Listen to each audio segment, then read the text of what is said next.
Dear viewers, এই ভিডিওতে আমি যে নতুন ওয়ার্ডটি নিয়ে আলোচনা করব সে ওয়ার্ডটি প্রায় ব্যবহৃত হতে দেখা যায় বিভিন্ন ক্ষেত্রে এবং বিভিন্ন জায়গায়। হ্যাঁ, এখন এই ভিডিওতে আমি ড্যামেজ শব্দটি নিয়ে আলোচনা করব।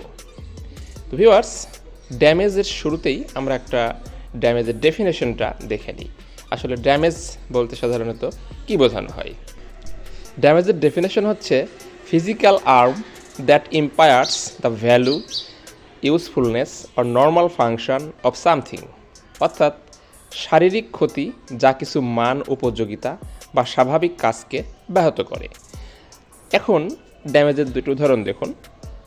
Storms have caused structural damage of hundreds of homes, অর্থাৎ ঝড়ের কারণে শত শত ঘরবাড়ির কাঠামোগত ক্ষতি হয়েছে। নাম্বার 2তে দেখুন, heavy drinking can cause permanent damage of the brain, অর্থাৎ ভারী মদ্যপান তার মস্তিষ্কে স্থায়ী ক্ষতি করতে পারে। ভিউয়ার্স, এখন কিছু সিনোনিম দেখে নিন, অর্থাৎ ড্যামেজের বিকল্প হিসাবে এই সিনোনিমগুলো ব্যবহার করা যেতে পারে। Blasting, loss, disadvantage, impairment, bedevil, embezzlement, harm. আশা করি বুঝতে পেরেছেন যে ড্যামেজের বাংলাটা কীরকম হতে পারে। দেখুন, বাংলাটা হচ্ছে এরকম: ক্ষতি, তছরূপ, লোকসান, হানি, ক্ষয় এবং নষ্ট।